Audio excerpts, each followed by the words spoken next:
C'est le moment d'ouvrir notre page consacrée à l'actualité sportive et c'est en compagnie de Lise-Laure Etia. Bonsoir Lise-Laure. Bonsoir Namouri. Football avec la finale allée de la Coupe de la Confédération africaine. Oui, finale qui se joue en ce moment dans la capitale algérienne entre l'USM d'Alger et le Zamalek, double vainqueur de cette CAF. Et pour l'instant, c'est le Zamalek qui vient de s'imposer, qui vient de marquer 1-0. Le match retour est prévu le 16 mai prochain au Caire.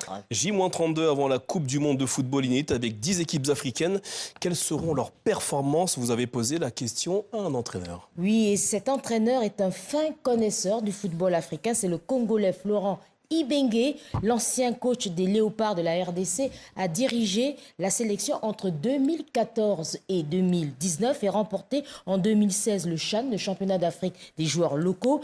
Il a également entraîné plusieurs clubs, dont l'AS Vita, la Renaissance de Berkane au Maroc, avec laquelle il remporte en 2022 la Coupe CAF. Le club soudanais également d'Al Hilal, il a entraîné et aujourd'hui, il entraîne le 3e club tanzanien, Azam FC. Chronique de coach avec Florent Ibenge, Coupe du Monde 2026. C'est parti. Alors, en dehors de la RDC, il y a 4 équipes qui me semblent très intéressantes. Bon, je commence par les 2 dernières finalistes de la Coupe d'Afrique, c'est-à-dire le Maroc et le Sénégal. Bon, le Sénégal, c'est le dernier vainqueur, d'une part. Elle est maintenant régulière dans toutes les Coupes d'Afrique avec des joueurs qui jouent au plus haut niveau. Donc, elle a montré qu'elle avait vraiment le niveau. Et quand on voit aussi les matchs amicaux qu'ils ont pu faire, ils sont top. Arriver à battre l'Angleterre, ça veut dire que le niveau est là. Ensuite, il y a le Maroc. Le Maroc, cela va sans dire, ils sont demi-finalistes de la Coupe du Monde. Là, maintenant, c'était un peu une surprise. Je pense que ça va être un peu plus dur pour eux parce qu'ils ne seront plus pris comme une surprise, comme ça a pu l'être à la dernière Coupe du Monde. Mais ça reste une nation compétitive, elle reste régulière. Ensuite, comme outsider, je crois que la Côte d'Ivoire est là. Elle a peut-être au niveau des résultats un peu déçu dernièrement, mais ils ont un vivier extraordinaire. Quand on arrive à se passer d'Adingra et Nicolas Pepe, ça montre quand même que le potentiel est énorme.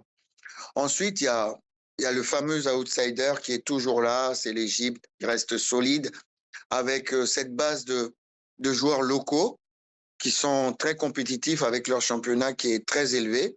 Donc, ils ont une vraie cohésion que les autres n'ont pas forcément parce qu'ils ne travaillent que très peu ensemble, alors que les Égyptiens sont chaque année, toute l'année ensemble. Donc, ils ont vraiment une vraie équipe, et donc une vraie solidarité et c'est très, très difficile à bouger. Bon, si je dois en citer qu'un, cela va de soi. Cela va de soi, c'est Hakimi. Achraf, ces dernières années, est au-dessus de tout le monde. Et pourquoi je voterai pour Achraf? Tout simplement parce qu'il fait partie on peut dire, je suis pas forcément parisien, je reste un petit peu objectif. Je pense que c'est l'une des meilleures, sinon la meilleure équipe mondiale actuellement. L'année dernière, ils ont remporté la Ligue des Champions. Achraf est titulaire dans cette équipe. Cette année, ils sont à nouveau en finale de la Ligue des Champions et il est à nouveau titulaire dans cette équipe.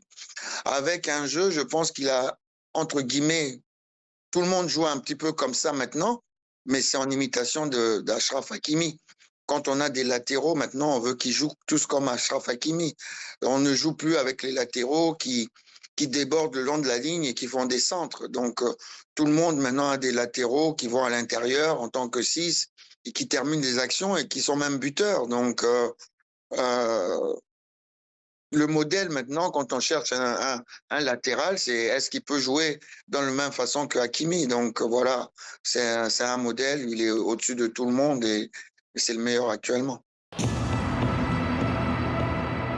Au départ, évidemment, on n'avait qu'un représentant, donc c'était difficile.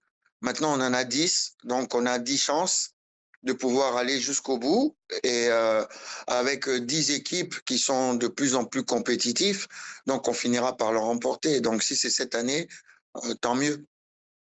Voilà pour ces paroles d'entraîneur, Lise-Laure. On vous retrouve demain.